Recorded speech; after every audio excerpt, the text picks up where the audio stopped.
முருகாச்சரணம் கந்தன அனுபூதி பாடல் 8. அமரும் பதிகேள் அகமாமெனும் இப்பிமரம் கெட மெய்ப்பொருள் பேசியவாம் குமரன் கிரி ராஜகுமாரி மகன் சமரம் பொரு தானவ நாசகனே.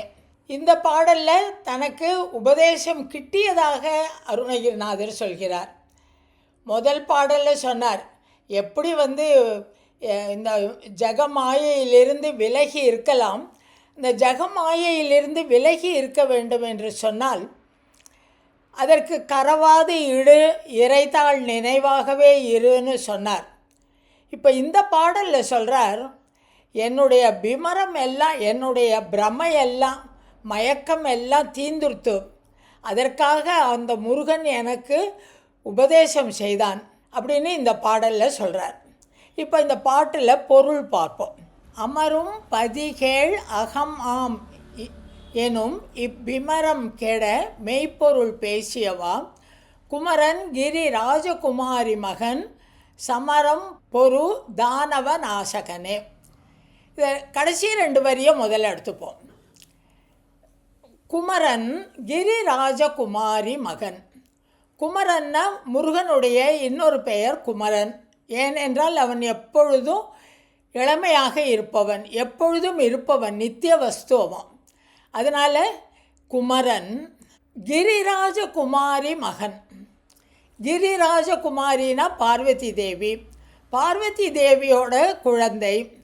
பார்வதி தேவியோட குழந்தை அப்படின்னு சொன்னால் குமரன் அப்படின்னு, ஏன்னா இந்த பாட்டில் சொல்கிறார் மெய்ப்பொருள் எனக்கு உபதேசம் பண்ணியிருக்கான்னு சொல்கிறார். அதனால் யார் அப்படின்னு கேட்டால் குமாரன், என்றும் இளமையாக இருப்பவன், எப்பொழுதும் நித்தியமாக இருப்பவன்.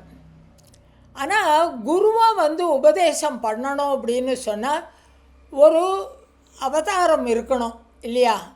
அதுக்காக தான் கிரிராஜகுமாரி மைந்தன் அப்படின்னு சொல்கிறார்.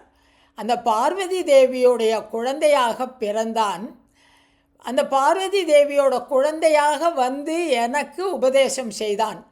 அதனால் கிரிராஜகுமாரி மகன் அவன்.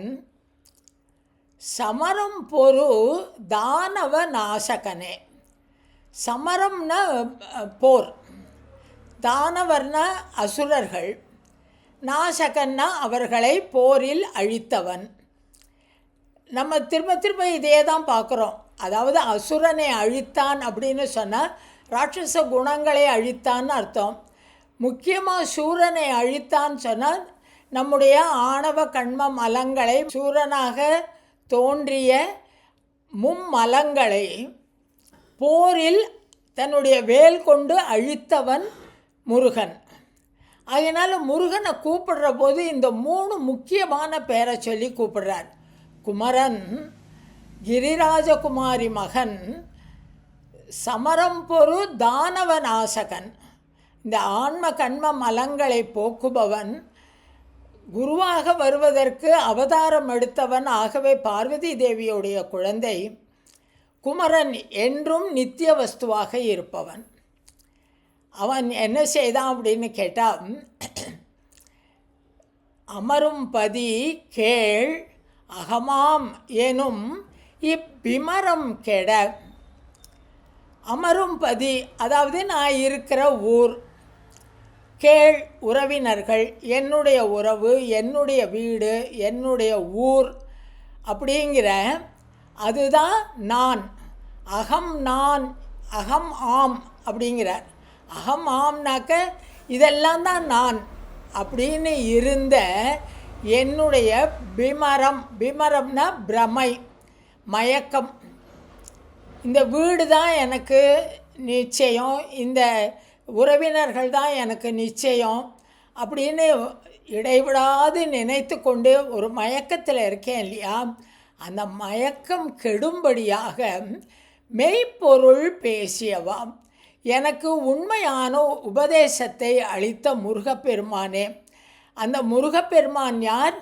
குமரன், கிரிராஜகுமாரி மைந்தன், தானவர்களை அழித்த, ஆணவ கண்ம மலங்களை அழித்த முருகன்.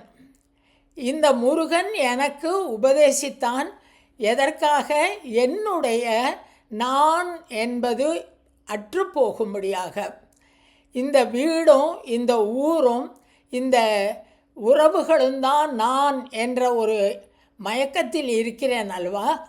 அந்த மயக்கம் என்னிடம் இருந்து தீரும்படியாக எனக்கு உண்மை பொருளை உணர்த்திய முருகா அப்படின்னு இந்த பாடலில் குறிப்பிடுகிறார். முருகாச்சரணம்.